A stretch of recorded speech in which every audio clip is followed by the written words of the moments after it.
Hello everyone, today I'll be showing you how to set up the wheels on the Z-Head. So tools required: a 4mm Allen key or driver like this one, an 8mm spanner,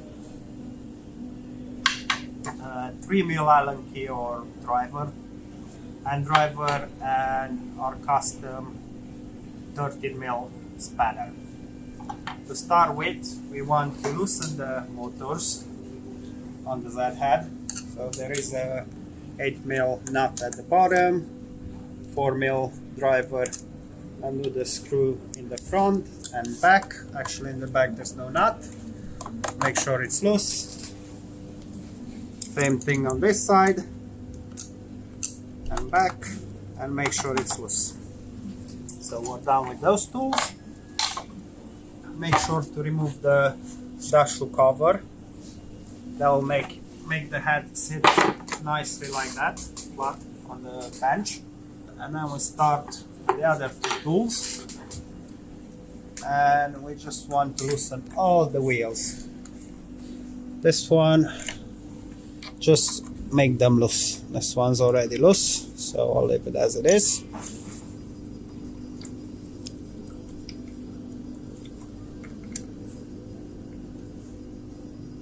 This one loose. Now you don't really actually need to use the spanner for this step. You can just get them loose. And now we want to turn the cams. So the top two cams, we want to point them inwards. This one's already pointing inwards. This one's a bit too loose, so I need to do up the screw to make it sit where I want.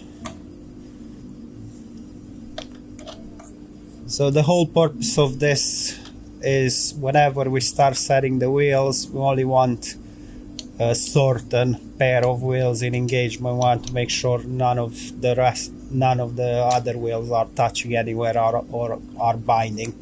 So first set to the back inwards. Second set, if I can find the cam, I want it pointing towards the motors, towards the pinions. Same on this one, this side. And then with the last one, actually the first one, we want it pointing upwards or downwards, whatever's more convenient, but basically like between minimum range and full range. So want it up there, and we want the screw just lightly snug so the wheel doesn't freely move. And we do the same thing with this.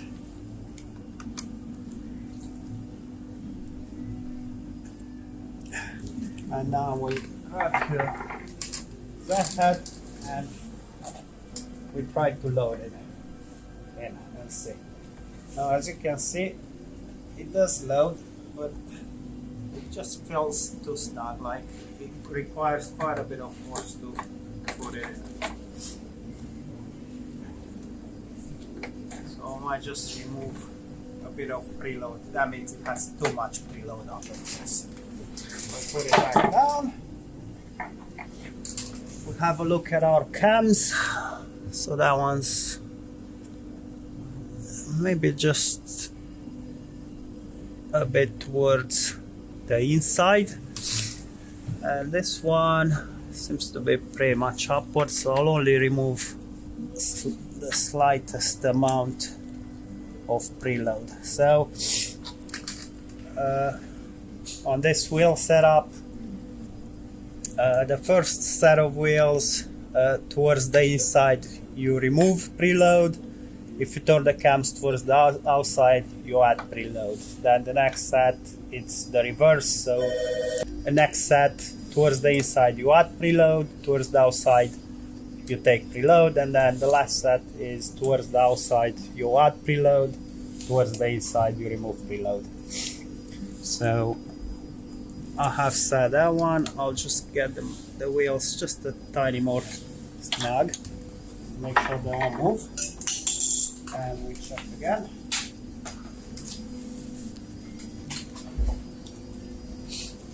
And as you can see, I don't know if you can see, but it's just the slightest bump when I try to resist. It's just the slightest. I think you can see there a bit of a like spring as I try to load it in, so I am quite happy with that. We just need to fully lock the wheels in this position. So you hold it with a spanner and then torque it up, making sure the actual cam doesn't move from the position, from the set position. Go next wheel, in and lock. And the same, we go with the next wheels, we just bring them up like 90 degrees roughly from where they've been. So one that comes pointing up. Same thing here. We just get them a bit snug so they won't move when we load. And again we try it on the actual beam. And make sure you usually pull the motors towards the outside so you don't have any engagement with the motors on the rack. So I don't know if you can see now there is a slight resistance as I'm trying to load the head. So I'm just the slightest resistance. I am happy with that.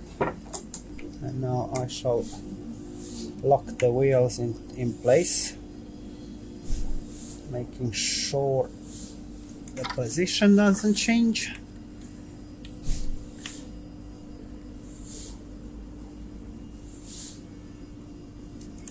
And then we're up to the last row of wheels. Again, we bring them up, pointing up, and this one pointing up.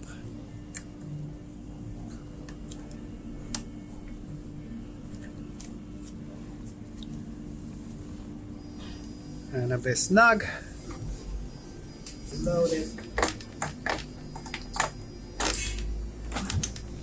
Now this one's a bit light. One thing to watch out, I can just happen. If you can see on this wheel, it's not parallel to the beam because it has too much preload. It's getting pushed to the inside. So if you look at the bottom, the beam line, the bottom of the beam is not parallel with the bottom of the line, as you can see. So that means that wheel has too much preload on it. So we need to remove that preload. So we know we need to remove from this one. Like I said previously, inside you remove. I shall go 10-15 degrees. And again snug. And we check again. Load it in.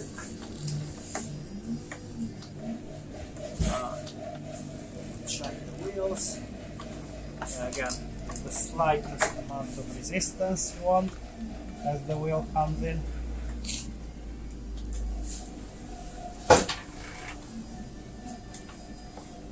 See, that's just the slightest amount of resistance, and I'm quite happy with that. Lock the wheels in that position.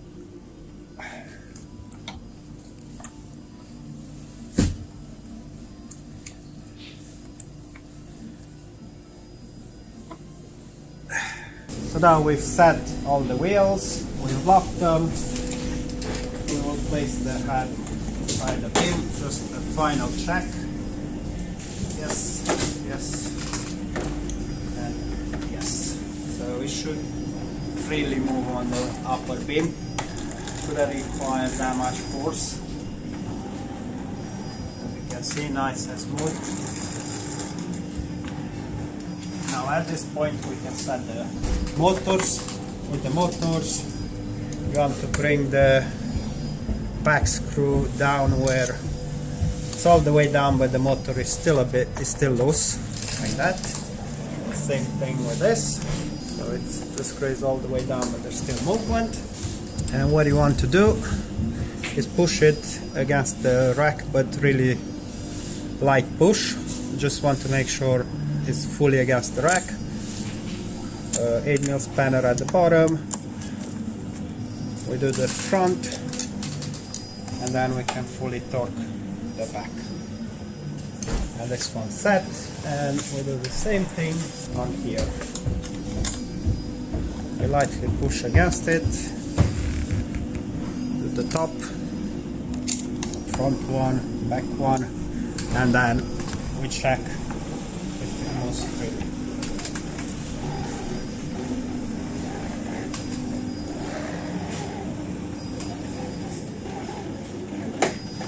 And we check again if it loads freely, but that should happen.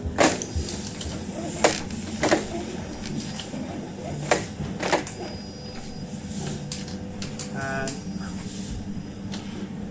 only thing left is to put the plug in the looms with all the